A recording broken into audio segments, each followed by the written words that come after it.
আপনি যদি ভেবে থাকেন শখ, প্রফেশনাল কিংবা যে কোনো কাজের জন্য আপনি ক্যামেরা কিনবেন, তাহলে এই ভিডিওটি আপনার জন্য। আপনি হয়তো থাম্বনেল দেখেই বুঝতে পেরেছেন আমি আজকে স্পেসিফিক একটি ব্র্যান্ড নিয়ে কথা বলবো। যাই হোক, সনি তাদের কম্প্যাক্ট ডিজাইন এবং অত্যাধুনিক ফিচারের কারণে পুরো ক্যামেরা ইন্ডাস্ট্রির প্রায় 32% একাই লিড করছে। অবশ্য বাংলাদেশের পার্সেন্টেজটা আরও বেশি হবে। সনি ক্যামেরার অনেকগুলো মডেল রয়েছে। আপনি সনি ক্যামেরা কেনার আগে অবশ্যই সবগুলো মডেল সম্পর্কে জেনে নিলে আপনার জন্য কোন ক্যামেরাটি পারফেক্ট এটা আপনি নিজেই পছন্দ করতে পারবেন। সো শুরু করার আগে বলে রাখি, আমি মারুফ মাজিদ চ্যানেলের পক্ষ থেকে। আপনি যদি নতুন হন please hit the subscribe button, আর যদি অলরেডি সাবস্ক্রাইব করে থাকেন অসংখ্য ধন্যবাদ। আজকের ভিডিওতে আমি সনির যে কয়টা মডেল বাজারে আছে সবগুলো এক্সপ্লেইন করব, অ্যান্ড আমি গ্যারান্টি দিচ্ছি এই ভিডিওটি সম্পূর্ণ দেখলে আপনি নিজের ক্যামেরা নিজের ডিসিশন নিয়ে কিনতে পারবেন। সনি ক্যামেরার 5টি সিরিজ রয়েছে। Number 1 A7, number 2 A9, number 3 A6000, number 4 ZV, number 5 FX।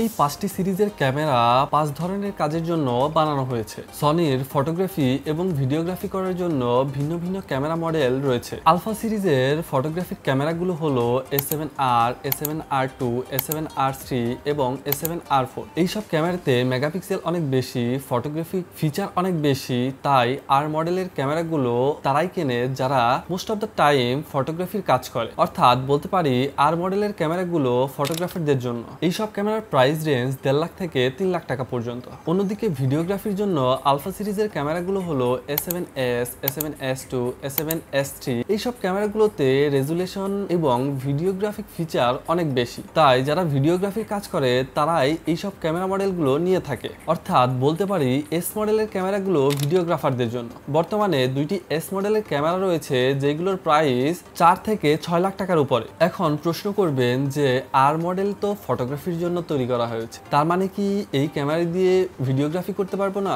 আবার এস মডেল তো ভিডিওগ্রাফির জন্য তৈরি করা হয়েছে, এই ক্যামেরাগুলো দিয়ে কি তাহলে ফটোগ্রাফি করতে পারবো না? হ্যাঁ, আপনি অবশ্যই করতে পারবেন, তবে কাজ চালানোর মতন রেজাল্ট পাবেন। দেখুন, A7R3 ক্যামেরার সেন্সর 42 মেগাপিক্সেলের এবং অন্যদিকে A7S3 তে মাত্র 12 মেগাপিক্সেলের সেন্সর ব্যবহার করা হয়েছে। বাট A7S3 দামই বেশি। এখন অনেকেই আছে যাদের একই সাথে ফটোগ্রাফি এবং ভিডিওগ্রাফি দুই ধরনের কাজই করতে হয়। তাদের কথা চিন্তা করে সনি হাইব্রিড মডেলের ক্যামেরা তৈরি করেছে, যা দিয়ে ফটোগ্রাফি এবং ভিডিওগ্রাফি দুই ধরনের কাজই করা যায়। A7, A7 II, A7 III এবং A7 IV হলো সনির হাইব্রিড ক্যামেরা। এইসব ক্যামেরাতে মেগাপিক্সেল এবং রেজুলেশনের একটা পারফেক্ট ব্যালেন্সিং থাকার কারণে ফটোগ্রাফি এবং ভিডিওগ্রাফি দুই ধরনের কাজই করা যায়। এইসব ক্যামেরার প্রাইস 90,000 টাকা থেকে আপ টু 2 লাখ। A7 সিরিজের ক্যামেরাগুলো বেশ পাওয়ারফুল হওয়ার কারণে ক্যামেরার সাইজটা একটু বড় হয়ে থাকে। A7 এর ফিচারগুলোকে সেম রেখে শুধুমাত্র ক্যামেরার সাইজকে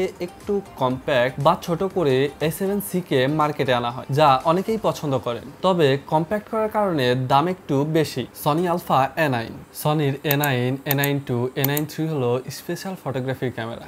এইসব ক্যামেরার স্পেশালিটি হলো কন্টিনিউয়াস শাটার, অর্থাৎ অন্যান্য ক্যামেরাতে যেখানে প্রতি সেকেন্ডে 5 থেকে 10টা র ছবি তোলা যায়, সেখানে A9 ক্যামেরা দিয়ে 25 থেকে 30টা ছবি তোলা যায়। আপনারা বিভিন্ন ফুটবল প্লেয়ারের এরকম ছবি দেখেছেন। এই ছবিতে দেখা যাচ্ছে মেসি বল নিয়ে দৌড়াচ্ছে, কিন্তু দৌড় দেওয়ার সময় অনলি 1 সেকেন্ডে ফটোগ্রাফার 20 থেকে 30টা ছবি তুলে ফেলেছে। অর্থাৎ খুবই সূক্ষ্ম সময়ে কোনো দৃশ্যকে ক্যামেরায় স্পষ্টভাবে ক্যাপচার করার জন্য A9 ক্যামেরা ব্যবহার করা হয়। এইসব ক্যামেরার প্রাইস রেঞ্জ 4 থেকে 6 লাখ টাকার উপরে। সনির A6000 সিরিজ, সনির এই সিরিজের অনেকগুলো ক্যামেরা রয়েছে, যেমন সনি A6000 থেকে শুরু করে A6600, 700 ইত্যাদি। এগুলো মূলত APS-C বা ক্রপ সেন্সর ক্যামেরা, অর্থাৎ আগে যেসব ক্যামেরাগুলো নিয়ে কথা বললাম ওইসব ক্যামেরার তুলনায় এইসব ক্যামেরাতে সেন্সর সাইজ কিছুটা ছোট, আর সেন্সর ছোট হওয়ার কারণে কোয়ালিটি এবং দাম দুইটাই কম। যারা নতুন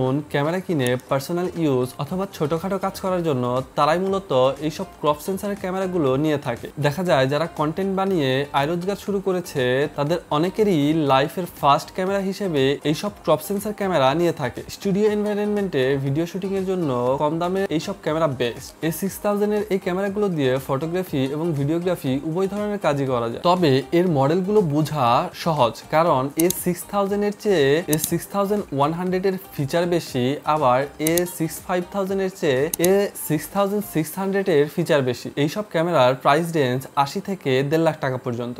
সনির ZV সিরিজ, এই সিরিজের ক্যামেরাগুলো হলো ZV-1, ZV-E1, ZV-E10 ইত্যাদি। বর্তমানে ব্লগ ভিডিওর চাহিদা অনেক বেশি, তাই ব্লগিং এর জন্য স্পেশালি এই ক্যামেরা তৈরি করা হয়েছে। এইসব ক্যামেরা সাইজে কম্প্যাক্ট, তাই ক্যারি করা সহজ। তাছাড়া এইসব ক্যামেরা ইন বডি স্টেবিলাইজেশন অনেক ভালো, যার ফলে ট্রাভেলিং এবং ব্লগিং পারপাসে এইসব ক্যামেরা বেশি ইউজ করা হয়। এইসব ক্যামেরার প্রাইস 60,000 থেকে 2 লাখ টাকার ওপরে। Sony FX series, FX series হলো সনির সিনেমা লাইন আপ। এই সিরিজের প্রত্যেকটি ক্যামেরা সিনেমা, মুভি, নাটক ইত্যাদি প্রোডাকশন রিলেটেড কাজকর্মের জন্য তৈরি করা হয়। সনির সবথেকে কম দামি সিনেমা ক্যামেরা মডেল হলো FX30।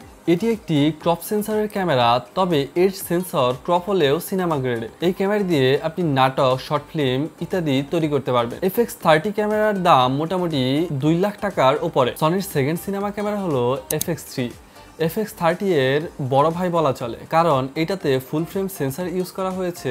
FX30 চেয়ে FX3 আরো বেশি ডিটেলে ভিডিও ক্যাপচার করতে পারে। FX3 ক্যামেরা দিয়েও বেশ ভালো আউটপুট পাওয়া যায়, ফলে কম বাজেটের ফিল্মে FX3 ক্যামেরা ইউজ করা হয়। এর দাম মোটামুটি 4 লাখ টাকার উপরে। আরো আছে FX6 এবং FX9, যেগুলো বড় বড় দামি বিদেশি ফিল্ম প্রোডাকশনে ইউজ করা হয়। অনেকের মনে হতে পারে নর্মাল ক্যামেরা এবং সিনেমা ক্যামেরার মধ্যে পার্থক্য কি? আর সনির তো ভিডিওগ্রাফির জন্য একটা ক্যামেরা সিরিজ আছেই, যেগুলো দিয়ে 4K তে শুট করা যায়। তাহলে আবার সিনেমা লাইন আপের কি দরকার? নর্মাল ভিডিও ক্যামেরার তুলনায় বেটার ডিটেল, ক্লিয়ার ইমেজ, লো লাইটে বেটার পারফরমেন্স এবং বেটার কালার গ্রেডিং এর ফ্যাসিলিটিস তথা বেটার আউটপুট বের করে আনার জন্যই এই সিনেমা লাইন আপ ক্যামেরা তৈরি করা হয়েছে। সনির সবগুলো ক্যামেরা সম্পর্কে আলোচনা করলাম।